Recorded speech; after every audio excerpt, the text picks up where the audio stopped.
Chapter 26. Around the Bend. Thomas Lynde faded out of life as quietly and unobtrusively as he had lived it. His wife was a tender, patient, unwearied nurse. Sometimes Rachel had been a little hard on her Thomas in health, when his slowness or meekness had provoked her. But when he became ill, no voice could be lower, no hand more gently skillful, no vigil more uncomplaining. "You've been a good wife to me, Rachel," he once said simply, when she was sitting by him in the dusk, holding his thin, blanched old hand in her work-hardened one. "A good wife.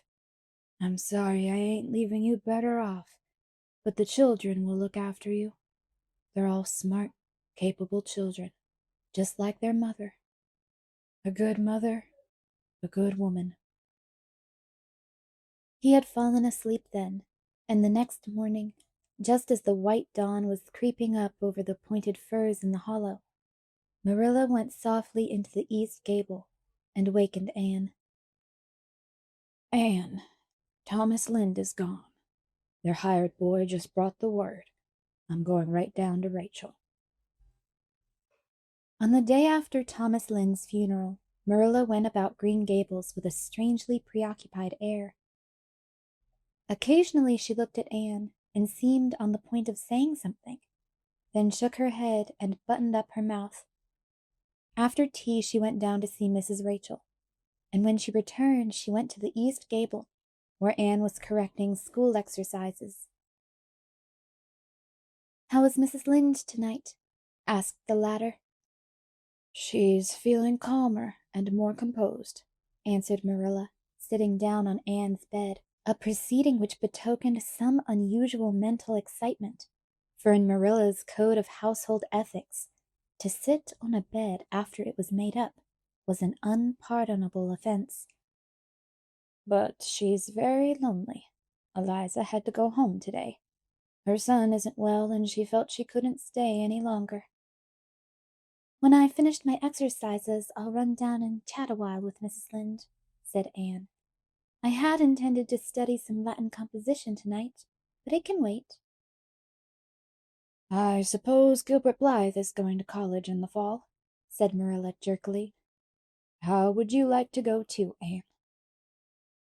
Anne looked up in astonishment. "I would like it, Marilla, of course, but it isn't possible." "I guess it can be made possible. I've always felt that you should go.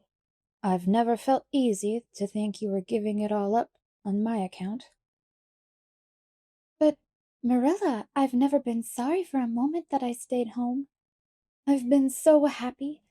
All these past 2 years have been just delightful." "Oh, yes, I know you've been contented enough, but that isn't the question exactly. You ought to go on with your education. You've saved enough to put you through 1 year at Redmond, and the money the stock brought in will do for another year. And there's scholarships and things you might win." "Yes, but I can't go, Marilla. Your eyes are better, of course, but I can't leave you alone with the twins. They need so much looking after." "I won't be alone with them. That's what I want to discuss with you. I had a long talk with Rachel tonight. Anne, she's feeling dreadful bad over a good many things. She's not left very well off. It seems they mortgaged the farm 8 years ago to give the youngest boy a start when he went west, and they've never been able to pay much more than the interest since. And then, of course, Thomas's illness has cost a good deal, one way or another. The farm will have to be sold, and Rachel thinks there'll be hardly anything left after the bills are settled.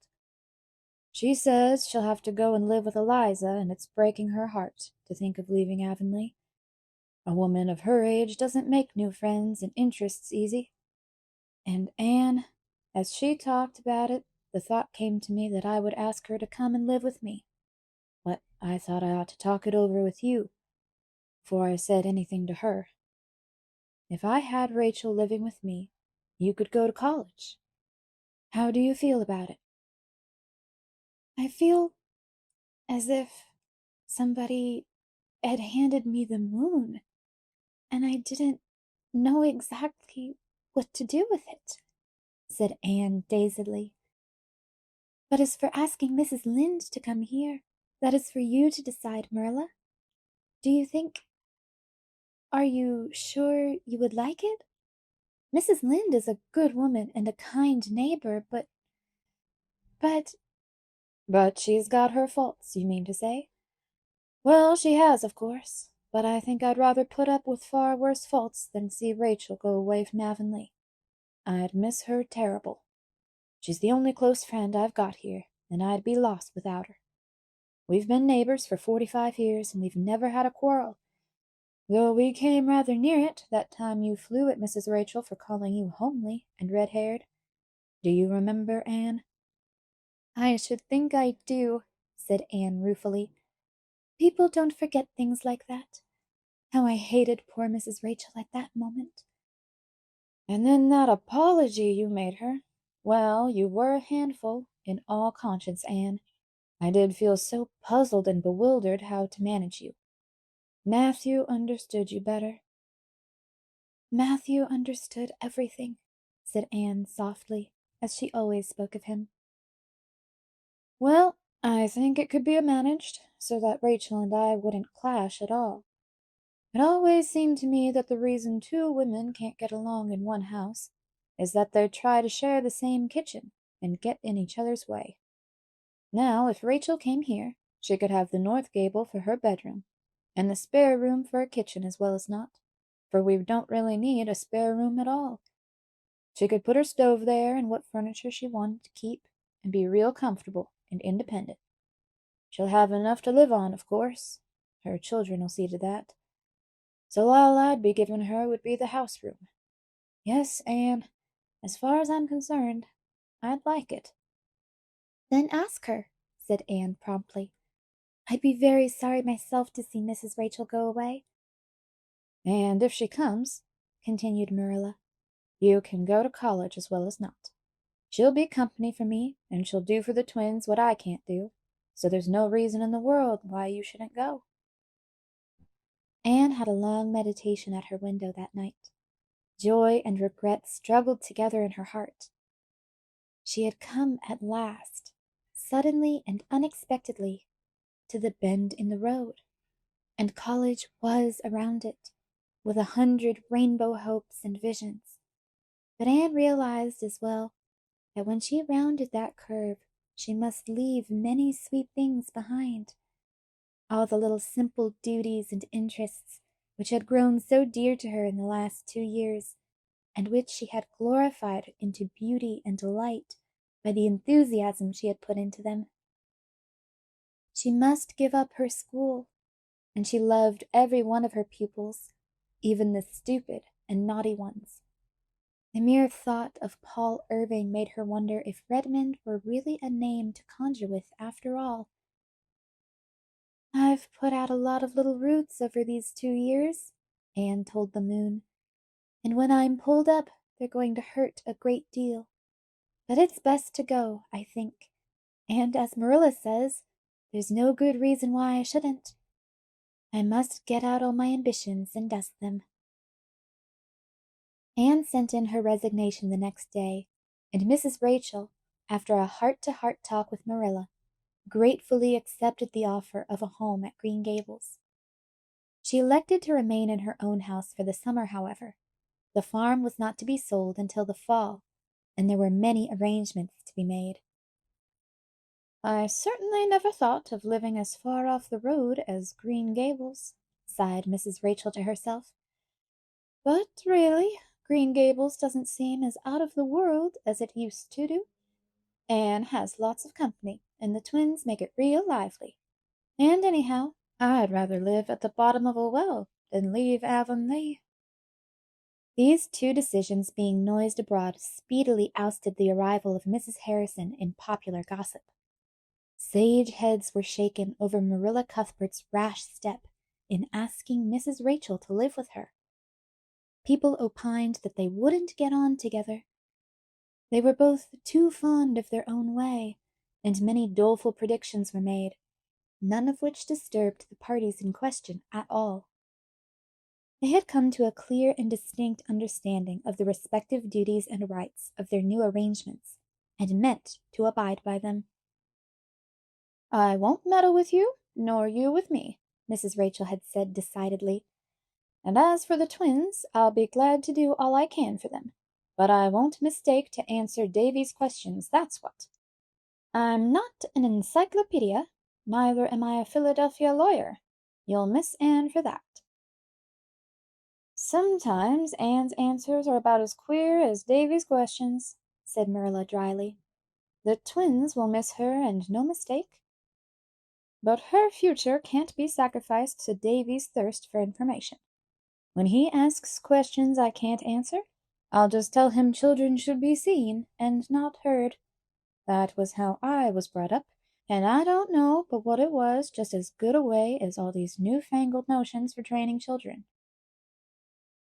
"Well, Anne's methods have seemed to work fairly well with Davy," said Mrs. Lynde smilingly.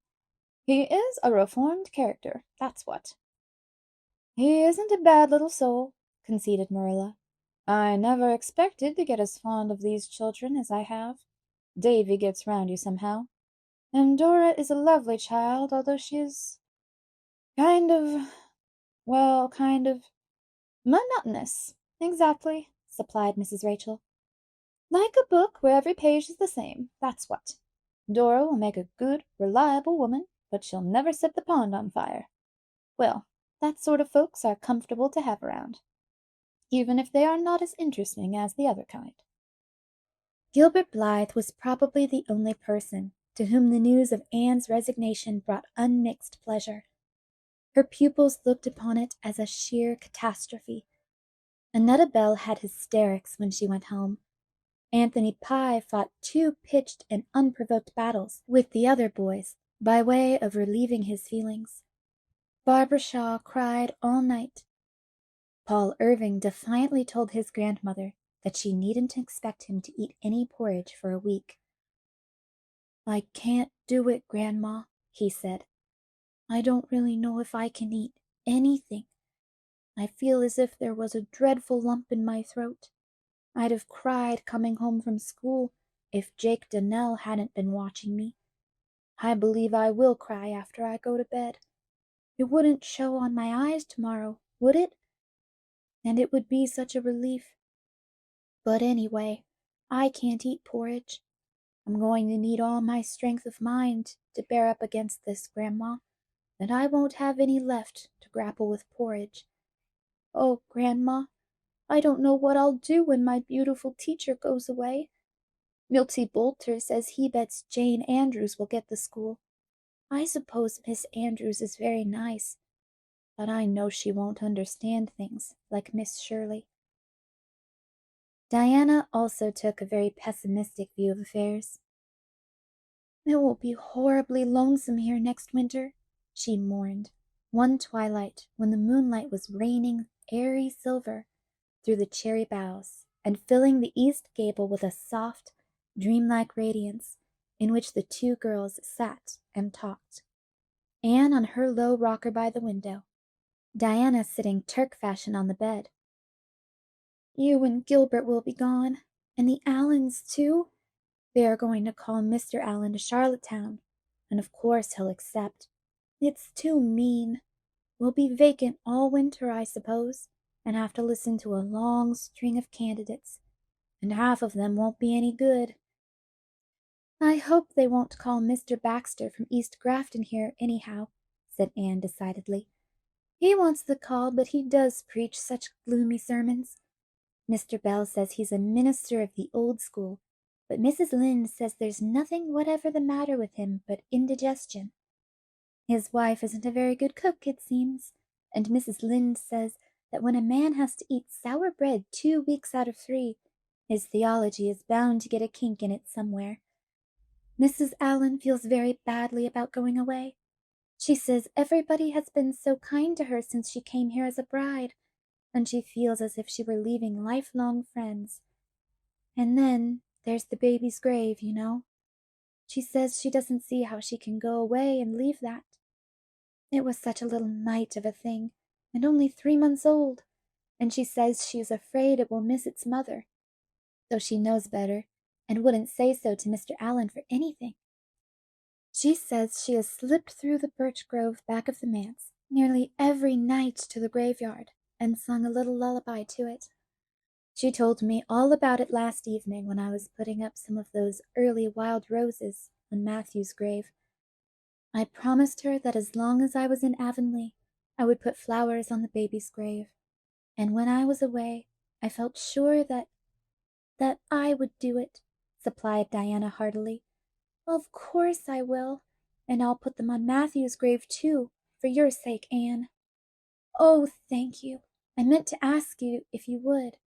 And on little Hester Gray's too? Please don't forget hers. Do you know, I've thought and dreamed so much about little Hester Gray that she has become strangely real to me. I think of her, back there in her little garden in that cool, still, green corner, and I have a fancy that if I could steal back there some spring evening, just as the magic time twixt light and dark, and tiptoe so softly up the beech hill that my footsteps could not frighten her, I would find the garden just as it used to be, all sweet with June lilies and early roses, with the tiny house beyond it all hung with vines, and little Hester Gray would be there, with her soft eyes, and the wind ruffling her dark hair, wandering about, putting her fingertips under the chins of the lilies, and whispering secrets with the roses, and I would go forward, oh, so softly, and hold out my hands to her and say, Little Hester Gray, won't you let me be your playmate? For I love the roses too. And we would sit down on the old bench and talk a little and dream a little, or just be beautifully silent together. And then the moon would rise, and I would look around me, and there would be no Hester Gray, and no little vine-hung house, and no roses. Only an old waste garden starred with June lilies amid the grass, and the wind sighing, oh, so sorrowfully in the cherry trees, and I would not know whether it had been real, or if I had just imagined it all. Diana crawled up and got her back against the headboard of the bed. When your companion of twilight hours said such spooky things, it was just as well not to be able to fancy there was anything behind you. I'm afraid the Improvement Society will go down, with you and Gilbert both gone, she remarked dolefully. Not a bit of fear of it, said Anne briskly, coming back from dreamland to the affairs of practical life.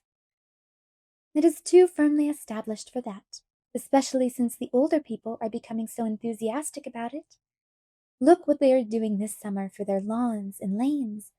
Besides, I'll be watching for hints at Redmond, and I'll write a paper for it next winter and send it over. Don't take such a gloomy view of things, Diana, and don't grudge me my little hour of gladness and jubilation now. Later on, when I have to go away, I'll feel anything but glad. It's all right for you to be glad. You're going to college, and you'll have a jolly time and make heaps of lovely new friends. I hope I shall make new friends, said Anne thoughtfully. The possibilities of making new friends help to make life very fascinating. But no matter how many new friends I make, they'll never be as dear to me as the old ones, especially a certain girl with black eyes and dimples. Can you guess who she is, Diana? But there'll be ever so many clever girls at Redmond, sighed Diana, and I am only a stupid little country girl who says I seem sometimes, though I really know better when I stop to think. Well, of course these past 2 years have been really too pleasant to last. I know somebody who is glad you are going to Redmond anyhow. Anne, I'm going to ask you a question. A serious question. Don't be vexed, and do answer seriously. Do you care anything for Gilbert? Ever so much as a friend, and not a bit in the way you mean, said Anne calmly and decidedly. She also thought she was speaking sincerely. Diana sighed. She wished, somehow, that Anne had answered differently. Don't you ever mean to be married, Anne. Perhaps someday, when I meet the right one, said Anne, smiling dreamily up at the moonlight. But how can you be sure when you do meet the right one? Persisted Diana. Oh, I should know him. Something would tell me. You know what my ideal is, Diana. But people's ideals change sometimes. Mine won't, and I couldn't care for any man who didn't fulfill it. What if you never meet him? Then I shall die an old maid, was the cheerful response. I dare say it isn't the hardest death by any means. Oh, I suppose the dying would be easy enough. It's the living an old maid I shouldn't like, said Diana, with no intention of being humorous. Although I wouldn't mind being an old maid very much if I could be one like Miss Lavender, but I never could be. When I'm 45, I'll be horribly fat, and while there might be some romance about a thin old maid, there couldn't possibly be any about a fat one. Oh, mind you, Nelson Atkins proposed to Ruby Gillis 3 weeks ago. Ruby told me all about it. She says she never had any intention of taking him, because anyone who married him would have to go in with the old folks. But Ruby says that he made such a perfectly beautiful and romantic proposal that it simply swept her off her feet. But she didn't want to do anything rash, so she asked for a week to consider. And 2 days later she was at a meeting of the sewing circle at his mother's, and there was a book called The Complete Guide to Etiquette lying on the parlor table. Ruby said she simply couldn't describe her feelings when in a section of it headed The Deportment of Courtship and Marriage, she found the very proposal Nelson had made, word for word. She went home and wrote him a perfectly scathing refusal, and she says his father and mother have taken turns watching him ever since, for fear he'll drown himself in the river. But Ruby says they needn't be afraid, for in the Deportment of Courtship and Marriage it told how a rejected lover should behave, and there's nothing about drowning in that. And she says Wilbur Blair is literally pining away for her, but she's perfectly helpless in the matter. Anne made an impatient movement. I hate to say it. It seems so disloyal, but, well, I don't like Ruby Gillis now. I liked her when we went to school and Queen's together, though not so well as you and Jane, of course. But this last year at Carmody she seems so different. So... I know, nodded Diana. It's the Gillis coming out in her, and she can't help it. Mrs. Lynde says that if ever a Gillis girl thought about anything but boys, she never showed it in her walk and conversation. She talks about nothing but boys, and what compliments they pay her, and how crazy they all are about her at Carmody. And the strange thing is, they are, too. Diana admitted this somewhat resentfully. Last night when I saw her in Mr. Blair's store, she whispered to me that she'd just made a new mash. I wouldn't ask her who it was, because I knew she was dying to be asked. Well, it's what Ruby always wanted, I suppose. You remember even when she was little, she said she always meant to have dozens of beaux when she grew up, and have the very gayest time before she settled down. She's so different from Jane, isn't she? Jane is such a nice, sensible, ladylike girl. Dear old Jane is a jewel, agreed Anne. But, she added, leaning forward to bestow a tender pat on the plump, dimpled hand hanging over her pillow, there's nobody like my own Diana after all. Do you remember that evening we first met, Diana, and swore eternal friendship in your garden? We've kept that oath, I think. We've never had a quarrel, nor even a coolness. I shall never forget the thrill that went over me the day you told me you loved me. I had had such a lonely, starved heart all through my childhood. I'm just beginning to realize how starved and lonely it really was. Nobody cared anything for me, or wanted to be bothered with me. I should have been miserable if it hadn't been for that strange little dream life of mine, wherein I imagined all the friends and love I craved.